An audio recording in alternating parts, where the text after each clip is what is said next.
garoonka diyaaradaha ee magaalada Columbus waxaa lagu soo dhaweeyay fanaaniinta King Jaamac iyo 31 oo soo gaaray magaalada Columbus Ohio. Xubno ka tirsan jaaliyadda Soomaaliyeed ee gobolka Ohio ayaa halkaasi si diiran ugu soo dhaweeyay.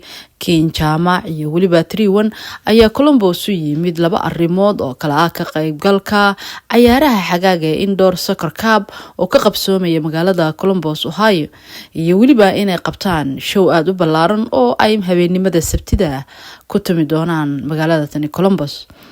King Jaamac oo kamid ah fanaaniinta Soomaaliyeed kuwa ugu caansan ayaa laga dareemayaa Columbus Ohio in ay soo gaartay waxaana inta badan dadku ay ka dhursugayaan showgeeda iyo ka qaybgalka furitaanka ciyaaraha xagaaga ee Indoor Soccer Cup.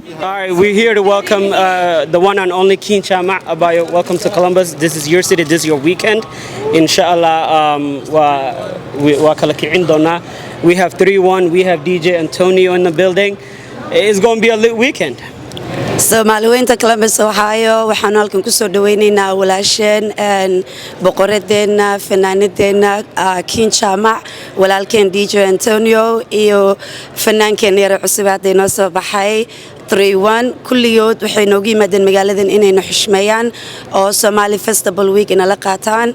Their whole sole purpose of being here is to unite the community so we can all come out and have a good time, maybe for a short time but a good time, and to unite us. So we want to say thank you guys for coming to our city, and we are all here to welcome you guys.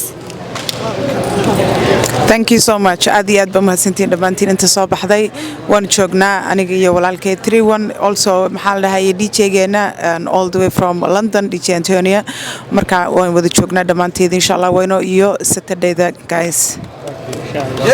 Welcome to Columbus.